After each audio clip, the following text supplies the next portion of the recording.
নমস্কাৰ ছাৰ। সৎ চাহেব। ছাৰ কি নাম আপোনাৰ? অক্ষয় সিং। অক্ষয়, আপুনি ক'ৰ পৰা আহিছে? গাঁও পোষ্ট ১৩টা, থানা চুৰবজাৰ, জিলা চেহেৰছা, বিহাৰ।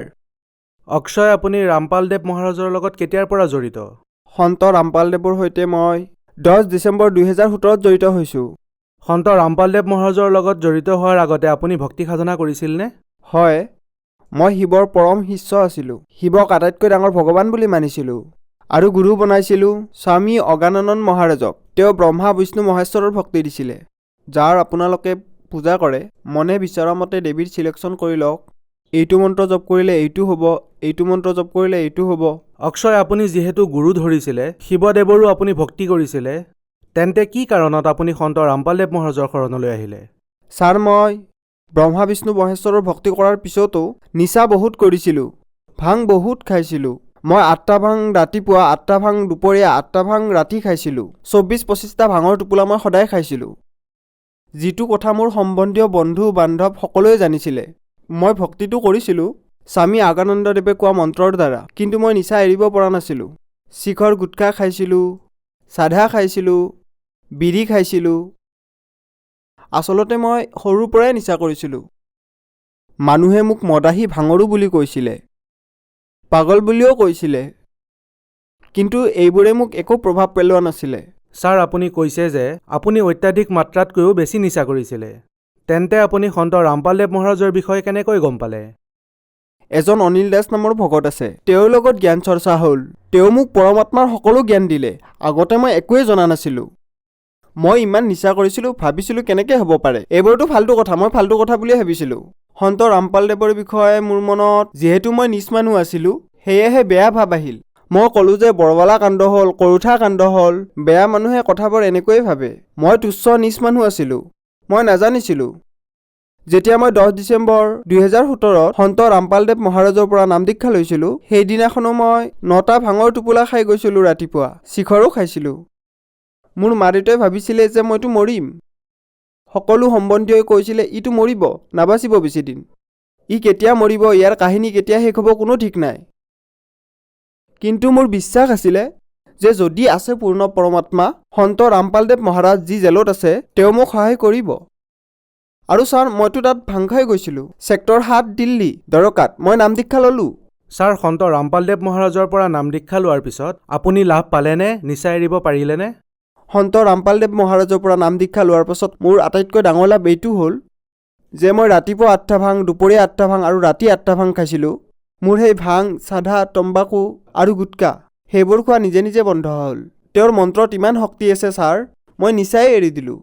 যদি মই মিছা কৈ আছোঁ, যিসকলে মোৰ ইণ্টাৰভিউ, ঘৰৰ সম্বন্ধীয়, বাহিৰৰ সকলে যদি চায়, যিসকলে মোক নিচা কৰি থকাৰ ৰূপত সৰুৰ পৰাই দেখি আহিছে, 9ম 10ম ক্লাছত তেতিয়াৰ পৰাই দেখিছিলে, তেওঁলোকে নিশ্চয় জানিব যে মই মিছা কোৱা নাই। তেওঁলোকে প্ৰমাণ দিব মই মিছা কথা কৈ আছোঁ নে সঁচা কথা কৈ আছোঁ। মই নিচা এৰাবৰ বাবে ক'ত ক'ত দেখুওৱা নাই, মোৰ দেউতাই মাই ক'ত ক'ত মোৰ দুৱা নাই, কিমান কিমান পইচা খৰচ কৰিলে, কিন্তু মই নিচা এৰাটো দূৰৰে কথা, মই নিচা এৰাব পৰা নাই, কিন্তু বাঢ়িহে গৈ থাকিল, বেছিকৈ বাঢ়ি গ'ল। আগতে মোক নিচাধাৰী বুলি কৈছিলে, ভাঙৰু বুলি কৈছিলে, ভাঙৰু বুলি কৈছিলে। এইবোৰ কথাই কোনো প্ৰভাৱ পেলোৱা নাছিলে মোক। মই মোৰ নিচাত মগ্ন হৈ আছিলোঁ। কাৰণ ছাৰ, ভাঙৰ নিচা এনেকুৱা হয়, নুসুধিব আৰু। যেতিয়াৰ পৰা সন্ত ৰামপালদেৱ মহাৰাজৰ পৰা নাম দীক্ষা ল'লোঁ, তেতিয়াৰ পৰা মই সকলো নিচা বাদ দিলোঁ। আৰু ইয়াৰ সাক্ষী মই নিদিওঁ, মোৰ সম্বন্ধীয়সকলে দিব, মোৰ গাঁৱৰ মানুহে দিব, ঘৰৰ মানুহে দিব। আজি মোক ভগতদেৱ বুলি কয়, মহাত্মাদেৱ বুলি কয়। আহা বহা, প্ৰণাম প্ৰণাম, বহা মহাত্মাদেৱ।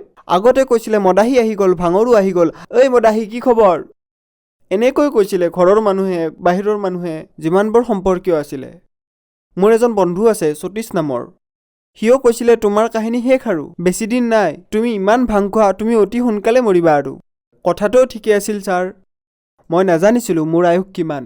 এতিয়ালৈকেতো মোৰ 2টা কিডনীয়ে বেয়া হৈ গ'লহেঁতেন আৰু মই চাগে মৰিলোৱেহেঁতেন এতিয়ালৈকে, যদি মহাৰাজৰ সৈতে জড়িত নাথাকিলোহেঁতেন। এয়াতো পৰমাত্মাৰ লীলা ছাৰ, যে তেওঁ মোক নিজৰ শৰণত ল'লে আৰু মোৰ সকলো নিচা এৰুৱালে, আৰু সৰু সুৰা লাভটো মই পায়ে থাকোঁ। ছাৰ আপুনি বহুত নিচা কৰিছিলে আপুনি ভাঙৰ টোপোলা খাইছিলে এদিনত ৩ বাৰকৈ আৰু বহুত কিবা কিবি নিচা কৰিছিলে সৰুৰ পৰাই আৰু আপুনি ভাবিছিল যে আপুনি বেছিদিন জীয়াই নাথাকে কিন্তু সন্ত ৰামপালদেৱ মহাৰাজৰ পৰা নাম দীক্ষা লোৱাৰ পিছত আপুনি সকলো নিচা এৰিলে আপুনিও কমচে কম 1000 বাৰ চেষ্টা কৰিছিলে নিচা এৰিব পৰা নাছিলে কিন্তু সন্ত ৰামপালদেৱ মহাৰাজৰ পৰা নাম দীক্ষা লোৱাৰ পিছত আপুনি নিচা এৰিব পাৰিলে ছাৰ এইটো কেনেকৈ সম্ভৱ হৈ আছে ছাৰ কথাটো এনেকুৱা যে মই ক'ব বিচাৰিম ছাৰ এই কথাটো মই নিজেই অনুভৱ কৰিছিলোঁ সন্ত ৰামপালদেৱ মহাৰাজে মোৰ নিচা এৰুৱাব নোৱাৰিব যিদিনাখনেই মই নাম দীক্ষা ল'বলৈ গৈছিলোঁ সেইদিনা মই 9টা ভাঙৰ টোপোলা খাইছিলোঁ ভাবিছিলোঁ আহি আৰু খাম মোৰ দৰে নিজ মূৰ্খ মানুহে গম পোৱা নাছিলে যে সন্ত ৰামপালদেৱ মহাৰাজ নহয় পূৰ্ণ পৰমাত্মা কবীৰ চাহাবৰ অৱতাৰ তেওঁ সকলো কৰিব পাৰে আজিৰ তাৰিখ 25 অক্টোবৰ 2020 আৰু 10 ডিচেম্বৰ 2017 সেইদিনাৰ পৰা মই আজিলৈকে চুপাৰেও চোৱা নাই আৰু নুচুও মই নিচা এৰিব পাৰিলোঁ সন্ত ৰামপালদেৱ মহাৰাজৰ কৃপাত ছাৰ বহুত যুৱক যুৱতীয়ে নিচা কৰি আছে নিচা এৰিব পৰা নাই মানুহে বহুত কষ্ট কৰিও লাখ লাখ টকা খৰচ কৰিও নিচা এৰিব পৰা নাই তেওঁলোকে আজি আপোনাক চাই আছে তেওঁলোকক কি ক'ব বিচাৰিব মই তেওঁলোকক এইটোৱে ক'ব বিচাৰিম যে সন্ত ৰামপালদেৱ মহাৰাজৰ পৰা নাম দীক্ষা লওক আৰু নিজৰ কল্যাণ কৰাওক বিশ্বাস নকৰিব ছাৰ আপোনালোকে মোৰ কথাত বিশ্বাস নকৰিব এবাৰ কি হ'ল মই যেতিয়া সন্ত ৰামপালদেৱ মহাৰাজৰ শৰণলৈ আহিলোঁ এই নিচা আঁতৰিল এনেই নহয় তেওঁ দিয়া মন্ত্ৰৰ দ্বাৰাহে এৰিব পাৰিলোঁ তেওঁ যি মন্ত্ৰ দিয়ে তাৰ স্মৰণ কৰিব লাগিব তেওঁ দিয়া মাৰ্গত চলিব লাগিব নিচা কি মই 101% গেৰেণ্টি দি ক'ব পাৰোঁ লিখি দিব পাৰোঁ যে তেওঁ নিচা এৰুৱাই দিব পাৰে যেনেকৈ মই পাৰিলোঁ ছাৰ সন্ত ৰামপালদেৱ মহাৰাজৰ পৰা নাম দীক্ষা কেনেকৈ ল'ব পাৰি টিভি চেনেলত সন্ত ৰামপালদেৱ মহাৰাজৰ সৎসংগ আহে সেই সৎসংগৰ তলত হালধীয়া শাৰী এটা আহে তাতে নম্বৰ দিয়া থাকে সেই হালধীয়া শাৰীত যি নম্বৰ দিয়া থাকে সেয়া ওচৰৰ পাজৰৰ সংস্থাৰ সৈতে জড়িত কৰায় আৰু তাতে ফোন কৰি নিজৰ ওচৰৰ পাজৰৰ সংস্থালৈ যাওক আৰু সন্ত ৰামপালদেৱ মহাৰাজৰ পৰা নাম দীক্ষা লৈ নিজৰ নিচা আৰ্থিক মানসিক আৰু শাৰীৰিক সকলো সমস্যাৰ সমাধান কৰক ধন্যবাদ ছাৰ সৎ চাহেব